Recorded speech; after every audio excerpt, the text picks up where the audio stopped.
major presidential candidate has ever faced what Donald Trump is facing tonight.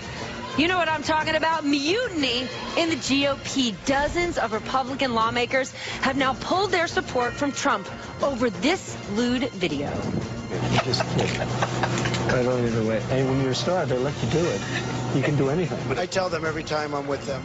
Many now calling for him to step aside. Only option is to formally ask Mr. Trump to step down. And the list keeps getting longer. Trump defiant, saying there is zero chance he will step aside. Should he stay in the race? Of course he should. He's going to win. Thank you. But even his own vice presidential nominee is criticizing him. Tonight, Trump faces his first questions about the lewd tape, and Hillary Clinton gets her first shot to hit him on it. The fate of Trump's candidacy may come down to this one debate. This is an extraordinary night we are facing. Here we are at Washington University in St. Louis, Missouri. We have got to break this all down, and who better to do it than our team of reporters and analysts standing by to dive into today's news. I want to walk you through, just break down what has been one of the most extraordinary three-day stretches in political history. It began at 4 p.m. Friday when the Washington Post got a hold of an 11-year-old video of Trump bragging about his aggressive behavior with women.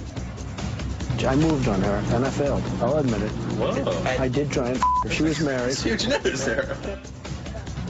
Just 15 minutes later, damage control. Trump was out with a statement apologizing for what he called, quote, locker room banter. But the damage was done, and by Friday night, Republicans like Jason Chaffetz started for the exits. Your reaction to what you just heard? I'm out. I can no longer, in good conscience, endorse this person for president.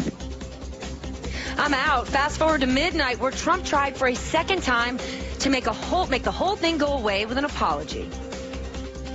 Anyone who knows me knows these words don't reflect who I am. I said it, I was wrong, and I apologize. It didn't help. By Saturday morning, floodgates were opening. Some Republicans, like Mitch McConnell, condemned Trump. Others, like Senator Mike Lee, said Trump should get out of the race. You, sir, are the distraction. Your conduct, sir, is the distraction. Is the distraction from the very principles that will help us win in November. At that point, Trump went apologetic to defiant. He told the Wall Street Journal there was zero chance he would quit.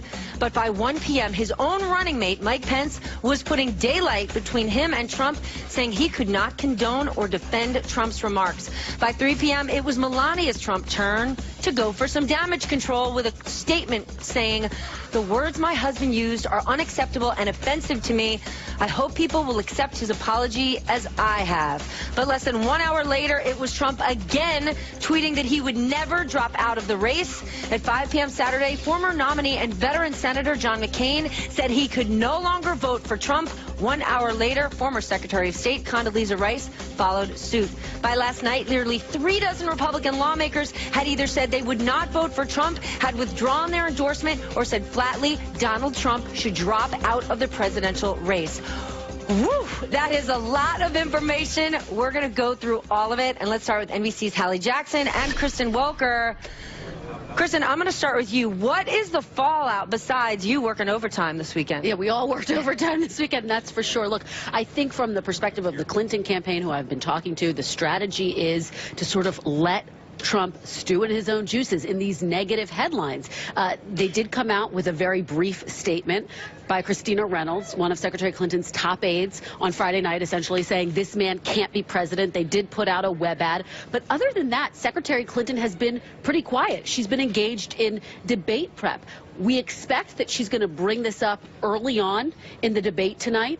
So a lot of eyes on what she is going to say and how she's going to handle this situation. From the perspective of Donald Trump, though, this seems to be a crisis point for him. And, you know, Hallie's been outside Trump Towers all weekend long reporting on this, but they've been inside trying to determine just how to move forward, how to deal with the damage control. to deal with the fallout, all of those Republicans who say they now can't support him and who are calling on him to get out of the race. It benefits Secretary Clinton, but I think how she handles these next 24 hours are going to be pivotal, how she handles herself in the debate tonight. Hallie, Donald Trump heading back to Twitter. What's he putting out? Yeah, just while you were talking there, Steph, at the top of the show, sort of breaking down the developments over the last 48 hours, we have a new development. Donald Trump getting online and talking about his, let's pull it up on screen, tremendous support, and then in parentheses, except for some Republican, quote-unquote, leadership. Trump thanking his supporters. Here's the deal, though, Stephanie. It's not just some Republican leadership. You are seeing a fairly significant number of Republican elected officials come out. By our count, more than 40 so far withdrawing their support of Donald Trump, including Senator John Thune, who is now the highest-ranking member of Congress to do so. Mitch McConnell, Paul Ryan, the highest-ranking members of Congress, have come out and condemned Trump's remarks, although they have not withdrawn their support, at least not yet. You're also seeing kind of this tidal wave of vulnerable senators, people like John McCain, Rob Portman, Kelly Ayotte coming out and saying they're not going to vote for Donald Trump. A couple of them saying instead they're going to write in Mike Pence. So there's a big question mark about that relationship.